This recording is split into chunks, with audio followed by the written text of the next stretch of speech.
Mueller making two big moves late today, charging a new person in this Russia probe, a Russian national linked to Putin's intelligence services who spent years working for Paul Manafort. Mueller also adding new charges against Manafort in this new indictment. That includes obstruction and witness tampering. The new defendant is Konstantin Kilimnik, who ran the Kiev office for Paul Manafort's firm. Now, the new indictments are the direct result of Mueller busting Manafort for that alleged witness tampering earlier this week. Now, when that news broke, basically everyone understood it because Mueller was asking a judge to revoke Manafort's bail over those allegations that he was trying to get witnesses to lie for him.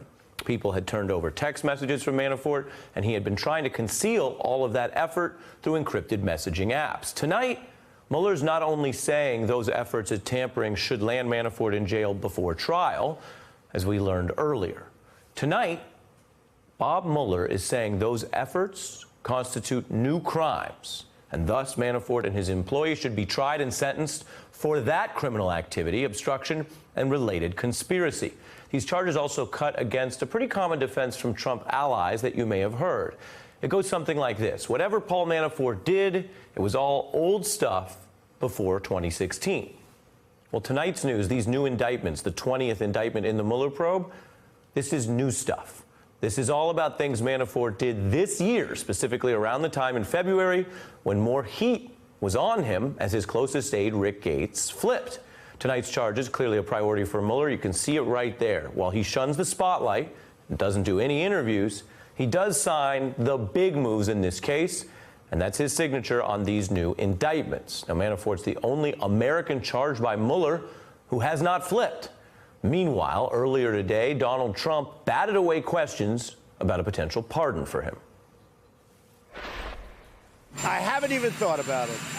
I haven't thought about any of it. It certainly is far too early to be thinking about that. They haven't been convicted of anything. There's nothing to pardon. It is far too early to be thinking about it. We have several experts lined up, but we begin with federal prosecutor Daniel Goldman and Betsy Woodruff, who is, as always, all over this case.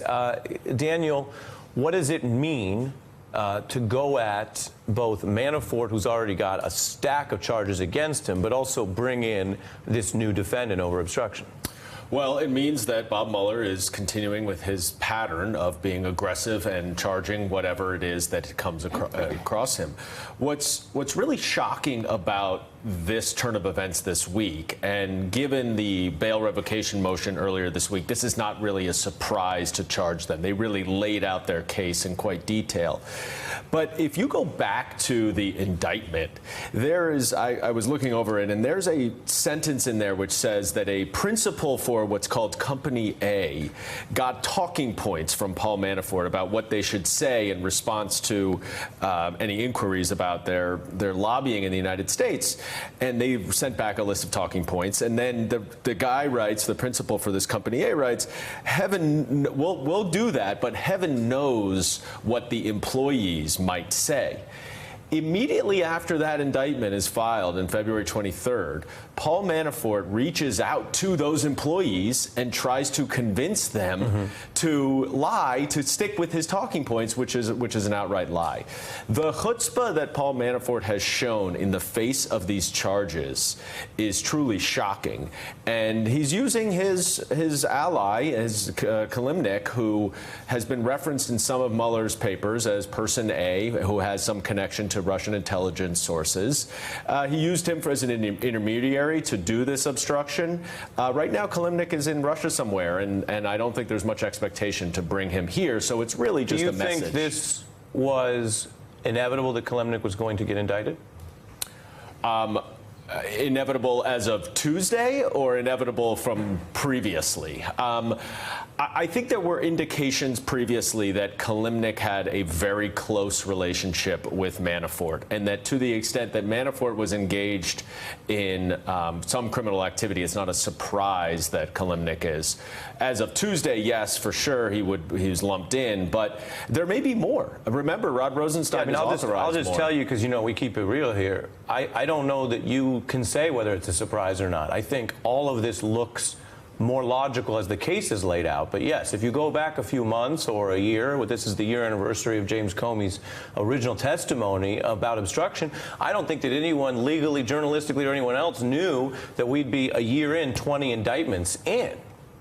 I don't think anyone had any expectation of that, and we're not done. And I think what you have to remember as it relates to Paul Manafort, and everyone's wondering why is he doing what he's doing, Mueller has been authorized to investigate Manafort on the collusion side as well, which is completely separate from what he's doing here. And it would not surprise me at all if further indictments of Paul Manafort come down and they involve Konstantin Kilimnik. And they could involve Kilimnik and what Russia wanted to get out of all of this. Betsy, let me read some of the text.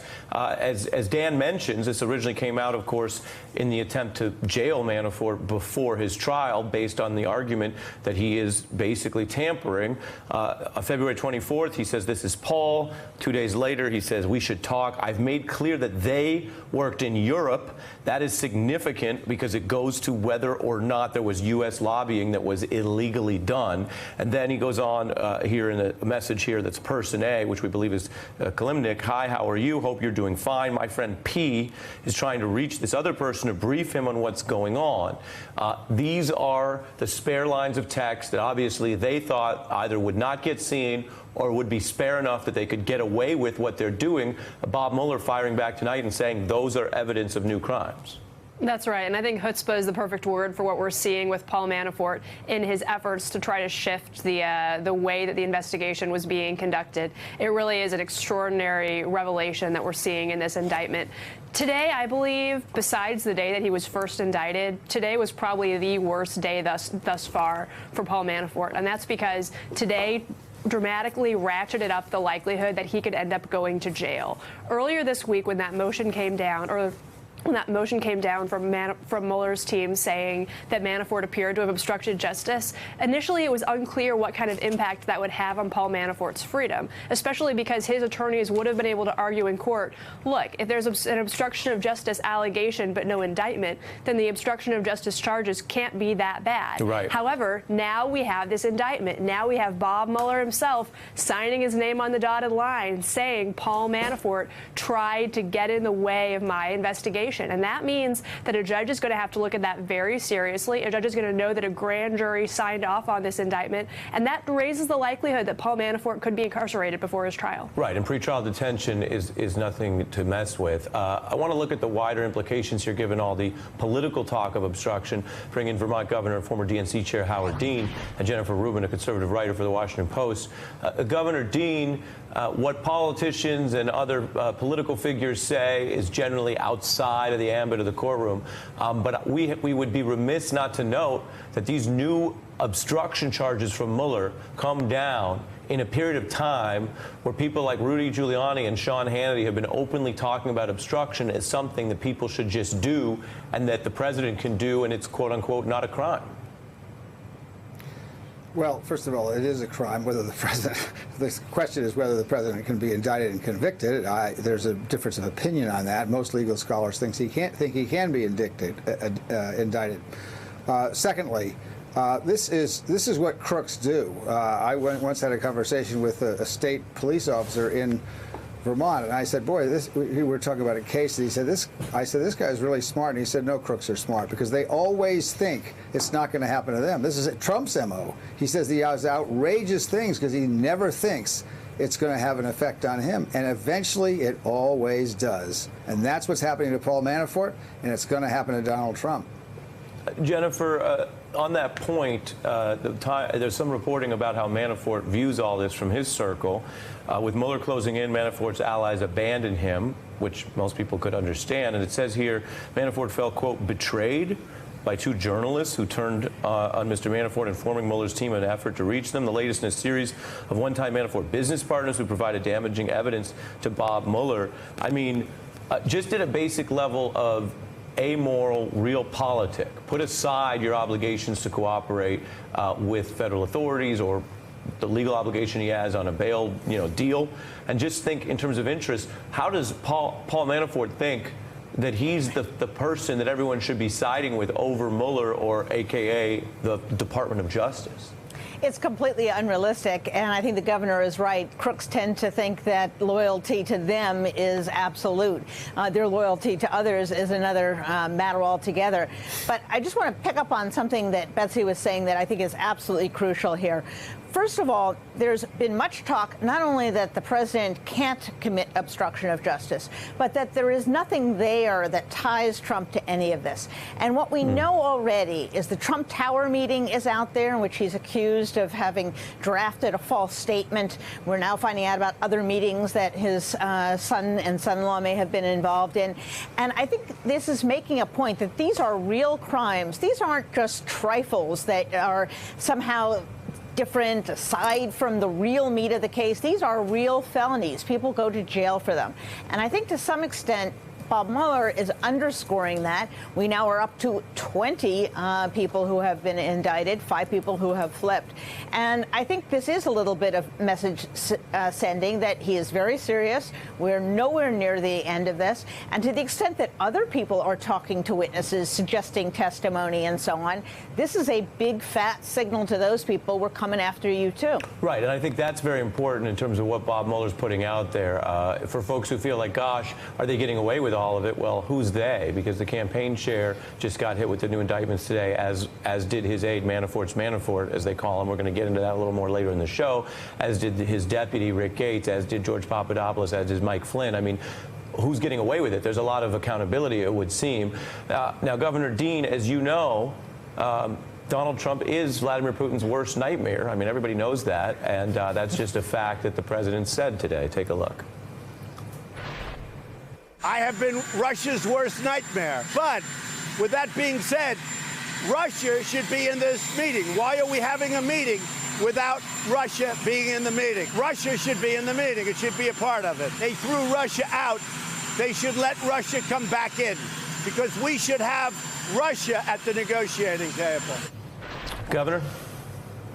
I would say Vladimir Putin's getting a pretty good return on his investment. What this means is Trump now wants the Europeans to turn a blind eye to the fact that the Russians seized part of the Ukraine or are occupying another part of the Ukraine, killed over 10,000 Ukrainians in their attacks on Ukraine and their annexing of Ukrainian property in Crimea. And Trump wants this all to be forgotten. I'd say Putin's getting a pretty good deal. He made a good buy here. Yeah. And then you go to, look, that's if you believe that not only did Putin intercede the way that the intelligence services said, but did they actually do it in a way where they're owed something back? And I guess that's the heart of the collusion inquiry. One of the other questions, right, Betsy, that you've been looking at is, okay, can Paul Manafort help answer that question? I don't think we know. I mean, he's so central to so much of this that sometimes there's a Zelig-like or Forrest Gump-like quality, and you kind of feel like, well, he was around in the Trump Tower meeting. He has all the relationships in Russia. He's always, only 1 degree of separation away from people linked to the KGB, et cetera, the intelligence services out there. And yet, that's not proof. That's just circumstance. And I want to read to you some of the reporting and get your view of it, Betsy, on this aspect. A source familiar with the case says the indictment is brutal for Manafort, but the reason is interesting. Quote, Paul's problem is he doesn't have anything to trade. Cooperating is an option because he really didn't collude with the Russians at the Trump campaign's request. Now, Betsy, as you know, a lawyer would focus in on the final couple words there. At the Trump campaign's request, leaving open that he may have done something solo.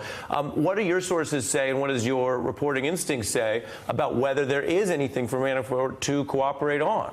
That's the $1 million question. I think anyone involved in that Trump Tower meeting, anybody who knows what Paul Manafort knows, would likely have something to be able to proffer to Mueller and his team. Mueller has been working with everybody who will be willing to work with him. He's working with George Papadopoulos, working with other folks from the Trump campaign orbit, especially Rick Gates. The fact is, he clearly wants Manafort. I'll let you finish, but all Papadopoulos has is the latte instructions. I mean, that's all he knows as a coffee boy. Coffee boy George Papadopoulos, exactly. Why would Mueller deign to loop him in on the work that he's doing? And yet he has. So I think it's very likely that Manafort knows something that Bob Mueller wants to get out of him. I find it unthinkable that Manafort wouldn't have access to some sort of information that Mueller would find to be of interest. Dan, how about that? Dan and then Jennifer, but Dan, as a prosecutor, how about that point?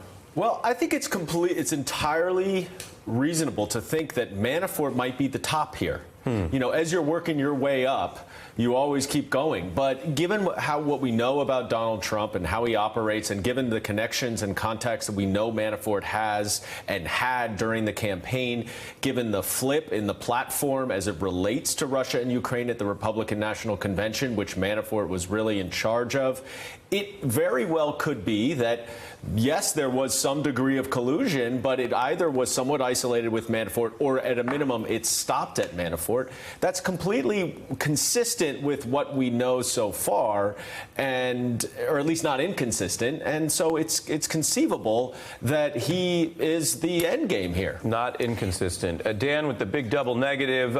Jennifer, close us out.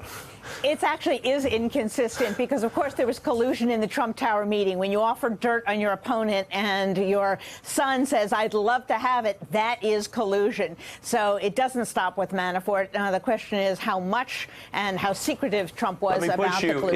Is that collusion, or is that attempted collusion if you don't get the stuff? Well, first of all, collusion, as you know, because you're a lawyer, Ari, is not a crime in and of itself. If we're talking about coordination, cooperation, an attempt to solicit something of value from a foreigner, which is actually the standard in the campaign laws, yes, it's illegal. Yeah, and you're putting your finger on something that's so important here, which is the Trump defense has gone from we didn't do anything, we don't know about it, to we just weren't good at it, so we couldn't pull it off, to what Rudy recently said, if we did that, it still would be okay. And as you mentioned, the Federal Election Campaign Act, as well as some other laws, beg to differ. Hey, I'm Ari Melber from MSNBC. You can see more of our videos right here, or better yet, subscribe to our YouTube channel below.